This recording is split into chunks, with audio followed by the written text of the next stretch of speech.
Greetings, this is Chris Reimer, CMO of Scorch Agency and Chief Shirtologist of Rizzo Tees, and I am extremely excited to be where I am at. I'm in Milwaukee visiting my brother. My whole family's up here, and I had to come to the social media mecca of Milwaukee, that being AJ Bombers, and I'm here with the boss man, the man, social media guru, Joe Sorge, and he has graciously allowed me to come in and ask him some questions, and I've actually just had, what was that burger called again? It was called the Berry Burger. The Berry Burger. It is quite exceptional. I had a burger by a Twitter user as well. Now, before we get started though, you were talking, and I thought you were actually going to say, so I'm here with my brother from another mother. I really thought that's where you're going, so I'm glad. Oh my God, this is good. Not disappointed, but you know, here we are. Thanks for having me. You have a piece of peanut on your face too. Oh, thank you, it's right here. Appreciate it. You look good now. Hold on. What about this? That's fantastic. You look like Aaron Neville now. This is good, right? But no, the first thing I want to say is, no matter what you guys do with social media, I feel as though you've got your product down pat. You have killer food, good atmosphere. I ate here a week ago, and I just ate here again, a burger with peanut butter on it and bacon and cheese. And this place is a social media geek's paradise. So I feel like you got the product down right. Okay. Which is fantastic. Thank you. I think we can agree that nothing would happen without that. Yeah, I do agree. Without the product, it's nothing. How did you get started in social media? Did it happen before AJ Bombers, or did it happen after the restaurant started? You know what? It almost happened at the same exact time. So we were working to open AJ Bombers in March of 2009. And in February 2009, we have my wife and I have a couple of other restaurants in Milwaukee as well. And someone was telling me about Twitter and telling me about social media in general. So I ended up at search.twitter.com, entered Swig Milwaukee, which is the name of one of our other restaurants. Found someone having a discussion about Swig there, much to my surprise. So first lesson learned there, you know, whether you're in social media or not, people are still talking about you. So once I saw her speaking to me, or to the restaurant, about the restaurant, I signed up an account for Swig, called Swig Milwaukee. And really, I just took the time to thank her for her business, and she responded back with a lot more detail about her experience. And once I looked a little bit further and realized she had, you know, several hundred followers, and we were headed into a recession, it was clearly a way and something that I could probably wrap my head around, put my head down, and do some work. I'm not sure what's up. Over there. That has nothing to do with me whatsoever, much as I wanted. Hey-o! Cool. Hey, I heard you say in the Chris Rogan video that this business was built by Twitter. Where do you think you guys would be at this point right now without social media? Where do you think AJ Bomber specifically would be? You know, I think it would have suffered, not really suffered, it would have suffered more of the traditional slow growth without social media. We would have had to go through the same process every other business does. You know, I consider myself to be a little bit of a creative person in that, you know, I have a feeling for what people like to see, and we have built some pieces in this restaurant that sort of lent itself to ownership and lent itself to there's some unique features. This is a peanut delivery system that really generates some word of mouth on its own. So, you know, I feel like we would have had a successful business on our own, but really all this did was amplify word of mouth and get a lot of attention. Now, granted, the national attention certainly didn't help, or didn't hurt. It did help. But you know, this would be the same business. It just would have been at a much slower, more traditional growth pattern. That's one thing I think that we both want to stress is that, you know, again, great product. He has industry experience. You don't want to compete with him in Milwaukee on burgers, honestly. He's got enough experience to be able to do this well. And this is a very cool place. You can see there's peanut shells on the ground. It's just a very fun atmosphere to be in.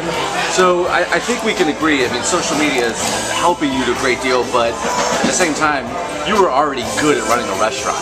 Oh, sure. Thank you for saying that. I mean, it's all I've ever done. I've been in the restaurant business since I was 11 years old. Wow. So, and my wife and I have been in Milwaukee for 10 years and have had 4 or 5 different chain bars and restaurants and special event spaces. So yeah, we are lucky enough to have been good at it before, and we talked a little bit about that earlier.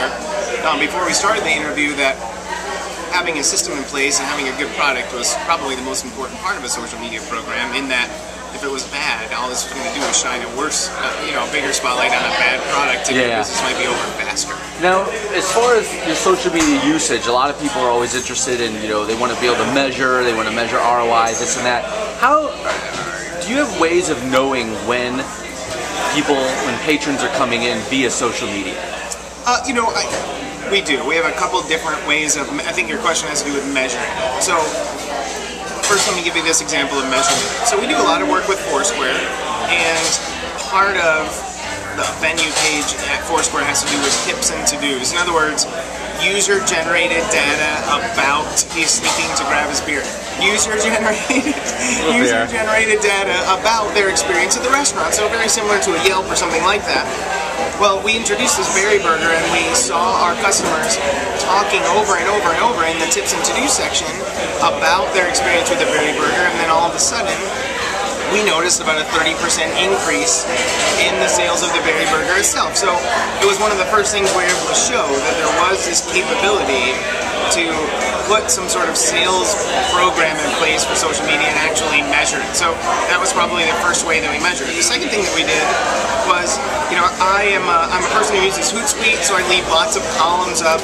Yeah. And one of my columns is the search for what is produced when someone checks in. So every time someone checks in, I know that they've checked in because it produces the same general tweet if they share it on Twitter, which about 58% of our customers who check in on Foursquare push their check-in to Twitter. The other half of them, if you're already a Foursquare user, odds are you're also tweeting when you're here. So I'm monitoring what they're doing by using Hootsuite, and then if they're a first-time user, we have a little code. It's called the Red Peanut Carpet, which I think you were given the Red Peanut Carpet when you arrived, and we actually have a Red Peanut Carpet at the front door. But that's how, we track what they're saying and what they're doing. A few people have described what we do with social media as engagement at the point of experience, almost so that if I'm not at the restaurant, any one of the restaurants, so I can treat you the same way I would were I standing right at your table. In your opinion, when you started using social media for AJ Bombers, how long did it take you to see and feel results? Because very strange things happened. I mean, a full year went by between the time we opened and started to use Twitter and Foursquare, and then the Chris Rogan interview. But within those first 4 or 5 months, we started to build a Twitter following, and those people sort of spread the word and amplified word of mouth. So it probably took us 6 months to really see some results from the campaign. Cool. This is something that I'm always interested in asking. Has your heavy involvement in social media helped you find great employees? Absolutely it has. And I wouldn't say it's a requirement of our staff to have, but we've certainly hired, as a matter of fact, Emily is behind the bar right now. Emily was hired as a result of social media. I made friends with her before ever coming here. And it's one of those things where if you're an employee here and you don't have a Twitter account, as a matter of fact, one of our servers whose name is Beni was being picked on pretty often about her lack of having one, and so on the fly I created her an account called TweetListB, and now she's absolutely addicted to it. That's her Twitter name. But yeah, we found great employees. We've, maybe more than we found them, the work that we've done has helped us attract great employees. Okay. That's probably a better way to put it. Yeah, that's what I was most interested in. We talk to clients all the time about if you put out great content, people may find you the kind of employees you need. Absolutely. So I'm really glad to hear that. And I assume then that their support of your social media efforts through their own channels really helps the restaurant out. And again, it's so similar to how the real world works. I mean, you hire staff for a restaurant who are going to, you hire employees for any business, they're going to bring clients in. So I was already interested in hiring bar staff or restaurant staff who had a following, and now they just happen to have a social media following. So, it's a little bit bigger boundaries. You had mentioned that you use social media to put out, coupons or specials for the restaurant. Is that still true? I do. Let's be very honest. That first day, and speaking with Chris, I was incredibly nervous because I really probably didn't appreciate the gravity of the situation, nor did I expect him to pull out that camera and start to record. So it's funny because when I see me say that in that video, I get a little upset because I can't stand the one-way style of communication where restaurants or bars or whatever company does just sort of that one way, this is our special, whichever it happens to be. So yes, we do some of it, but I tend to do it a little bit different way, you know, by... But your tweet stream is so diverse. Yeah. It's not 100% buy my burger type of thing. It better not be 10% buy my burger. So don't you think that you could easily, you know, give your 7,000 plus followers specials and not have them, you know, dislike you for that? You know, absolutely, I believe that, and honestly, I hope those same followers know that. I mean, they're the ones that ask me what the special is that day, what special sandwich we have, or you know, I see them here enough, and I'm just going to reward them on my own. Yeah. Hey, let me buy your next burger. Hey, let me grab the next round of drinks. You know, we have a Twitter TV up here at the bar, that second TV closest to the door, and we. Very often, because we know our Twitter fans are watching that, we'll very often buy a round for anyone who's paying attention to that tweet, which is a pretty fun way to do it. That is great. But while we're on the topic of Twitter TV, Jason Falls actually was in town in May for a conference called Ungeeked. And he was one of the first people to see that TV and say, do you see how risky that is? Do you see that all of your customers who have a bad experience, and if God forbid they were, now are going to, you know, project that to all of your other prospective customers? And I honestly hadn't considered it. Yeah. But truthfully, there's a lot of power in how you handle that end as well, you know, from a problem and a problem-solving standpoint in the public domain. So, it's pretty powerful stuff and something to certainly do. You'll bust your butt to make sure they don't have a bad experience. That's part of the absolutely. And if they happen to, you know, I'm quite sure that I can make that right. Have you guys done any, two more questions, have you done any traditional or outbound advertising such as TV, radio, print, direct mail? There's something that you could not know about me until this interview, and that is I do not believe in interruption style marketing. I am a permission marketing guy. Everything that we do for our companies is on an opt-in basis. I do not want to talk to you as a customer unless you want to talk to me. And some people see that as a mistake. That's how we do things. I have not spent, you know, I probably sponsored some things, so I've spent a little bit of money advertising, but I probably, in the 18 months we've been open, have not spent more than $250, $500 on any kind of advertising. Wow. Certainly not interruption style advertising. Impressive. That's very impressive. Thank you. No, because we have clients that are doing some of that advertising now, and we don't necessarily advise them to get rid of it, because if they happen to drop it and everything goes to hell, you know, oh, that must have been because we're not doing that print ad anymore. But and then that's back to that with and not instead of thing. If it's working for you already, I mean, there's nothing wrong with doing it. I just don't happen to believe in it as a point is interruption marketing, you know, in general, not quite as effective as having the permission to talk to you. No, I agree. Listen, dude, thank you so much for talking with me. I do want to wrap up and say, again, the things that Joe, I think, is doing extremely well with social media, high degree of interactivity.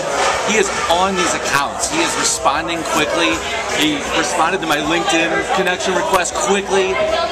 He is a believer in this medium, if I can quote him correctly. And I just believe that if some of our clients can devote themselves to this medium, I think they will see incredible results. And dude, I want to thank you again for having me in. It's great to have your patience. I know you're here for like several days. We kept missing each other, so I'm glad to see you on a Saturday night. All the burgers are hella worth it. Cheers, man. Take care. Thank you very much.